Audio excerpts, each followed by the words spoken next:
It's been a while, but let's see if I can do this. So yeah, completely forgot everything. Gizmo in Blender. Any control on your screen is called a gizmo. You can click and drag in this little area to orbit right up, orbiting around your scene and panning around. And by the way, if you don't have a mouse with a mouse wheel, you can orbit by putting your mouse in this little 3 X, Y, and Z axis area of your screen. It's actually called a gizmo in Blender. Any control on your screen is called a gizmo. You can click and drag in this little area to orbit right up there on the top right of your screen.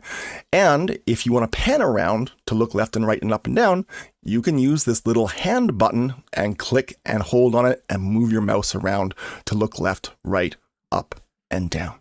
Okay, that is zooming, orbiting, and panning in a nutshell. Now, in your 3D scene, as I said, you have 3 objects. I'm going to go ahead and focus on my cube because with any object, a solid object called a mesh in Blender, you will want to be able to transform that object, aka you'll want to move or rotate or scale that object.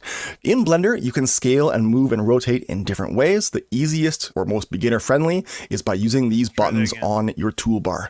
On the left side of your 3D viewport window in Blender, you have a move tool. And when you select it, when you have an object selected, and by the way, you just click on an object to select it, you will get with the move tool a gizmo for moving your object in 3 directions. The Z axis, I'll go ahead and press Ctrl Z to undo, the Y axis, and of course the X axis, just like that.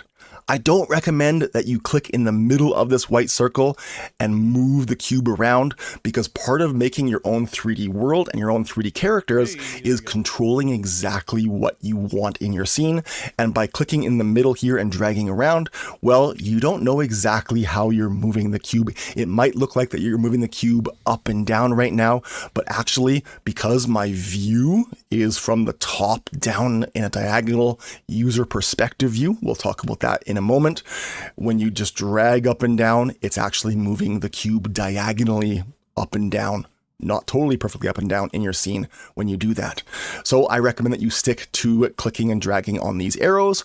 Or if you want to move in 2 directions at once, let's say you want to move your cube sliding around on the floor, you can click on this little blue square and drag it, and that will move in the opposing 2 directions. So negating the blue axes, it'll move only in the green Y and the red X direction, not in the blue when you drag on that blue square. Get it? So if I want to move only on the Y, that's the green axis, and the blue Z axis at the same time, but not move it side to side. On the X, I can grab the little red square to negate.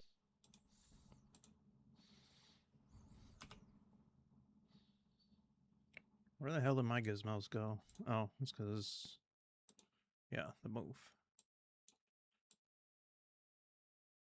See, it's all these things like this that I end up forgetting, like, how to do. So.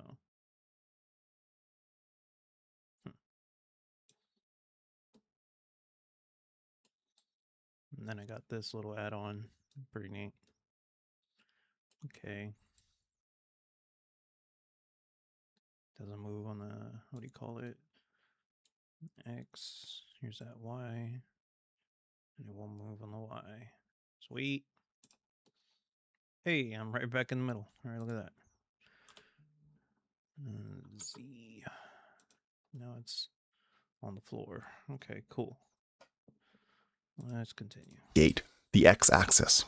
Likewise, the rotate tool is a type of transformation tool as well. And when you use the rotate tool, you get a different looking gizmo on your screen. They are essentially hula hoops that you can click and drag to rotate your cube in any of the 3 directions.